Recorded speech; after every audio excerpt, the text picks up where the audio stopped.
রাশিদ খান প্রতিবন্ধী উন্নয়ন সংগঠনের পক্ষ থেকে 1,000 কম্বল বিতরণ করা হয়েছে। তো এই যে কম্বল দিচ্ছেন প্রত্যেকটা মাদ্রাসায় আমরা পৌঁছে দেওয়ার চেষ্টা করতেছি। একটা ভালো কাজ, এই জন্য চিন্তা করলাম ভিডিওটা করি আপনাদেরকে দেখাই। প্রত্যেকটা মাদ্রাসার মধ্যে 15টা করে দেওয়া হয়েছে, যারা মাদ্রাসার এতিম ছাত্র আছে বা আহ, প্রতিবন্ধী ছাত্র আছে বা অনেকে আছে যে গরিব ছাত্র, তাদের জন্য। তাছাড়া প্রত্যেকটা এলাকায় মেম্বার চেয়ারম্যানের মাধ্যমে কম্বল গুলা বিতরণ করা হয়েছে। আর প্রত্যেকটা ভিডিওর মধ্যে আপনারা দেখতে পাবেন কিভাবে দেওয়া হয়েছে। আর মূলত এই উদ্যোগটা নেওয়া হয়েছে কারণ হচ্ছে অনেকে কিন্তু এই কম্বল গুলা সঠিক জায়গায় পৌঁছায় না। এই জন্য আমরা উদ্যোগের মাধ্যমে প্রত্যেকটা কম্বল যেন সঠিক লোকে পাই, এই জন্য মূলত এইভাবে ব্যবস্থা করে দেওয়া হয়েছে আর কি।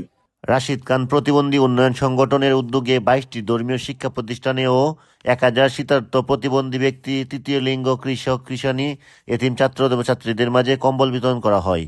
প্রধান অতিথি হিসেবে ছিলেন জনাব দিলশাদ জাহান, সম্মানিত উপজেলা নির্বাহী অফিসার, অষ্টগ্রাম উপজেলা, কিশোরগঞ্জ। বিশেষ অতিথি হিসেবে উপস্থিত ছিলেন জনাব সরকার আবু মুহাম্মদ কায়কোবাদ, সম্মানিত ABP manager, Dutch Bangla bank, Kishoreganj সদর। আমন্ত্রিত অতিথিদের মধ্যে রয়েছেন সকল সম্মানিত দাতা, প্রতিষ্ঠাতা ও ম্যানেজিং কমিটির সদস্যবৃন্দ ও অষ্টগ্রাম উপজেলার গণ্যমান্য ব্যক্তিবর্গ।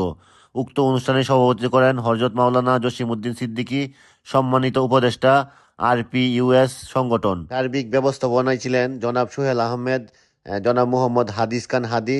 সঞ্চালনায় রয়েছেন জনাব মোহাম্মদ মনির ভুইয়া, জনাব মোহাম্মদ জুটন আহমেদ।